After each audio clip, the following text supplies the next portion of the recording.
Okay, my lovelies, this is the fat dough that I made for today, and I'm gonna roll it out. Okay, now I smoothed this out with the parchment paper over the top. Now you can use a rolling pin. I use this little mechanism. It's called a fondant smoother. When I used to do cakes, I used to use this just to smooth the fondant around, and this just worked perfect. One thing I like about this fat dough, it is like user friendly, but you always got to put some parchment paper over the top so it'll flow out nice and even. Now I'm going to put this in the oven at 350 for 10 minutes.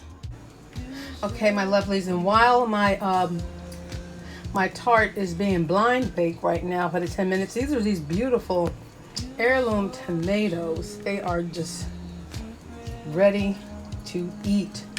I got these, I believe, from oh boy, Whole Foods. Yeah.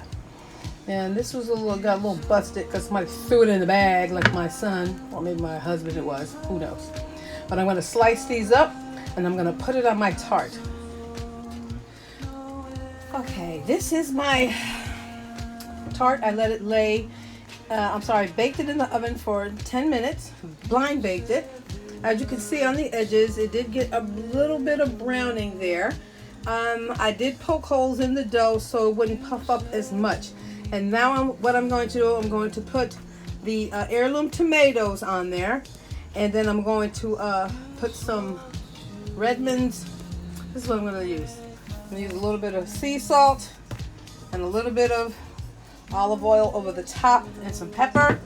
And then we're going to bake it in the oven for like say 10 to 15 minutes. Okay, now I'm going to put these in the oven and I'm going to let them bake for like say another 10 to 15 minutes. I'd like the tomatoes to get a little bit crusty, a little bit, cooked. I don't want them runny. Now in the original recipe, I saw this on the Instagram page called the Feed. His name I think is Jack Common. And what they did, they folded in the edges. I didn't want to fold it in because they made a galette.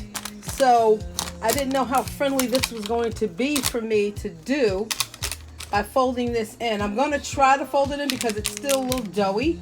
But you know what? I'm going to try it anyway. And if it doesn't, it's fine because it could lay flat like this.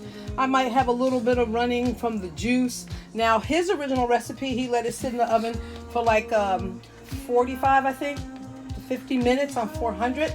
But because we're working with a gluten-free type of dough here, because he used flour, I just adapted his recipe and I modified it for us Ketoians. Haha, hope I said that right. So I'm going to put this in the oven right now and let's see how it comes out. Yummy.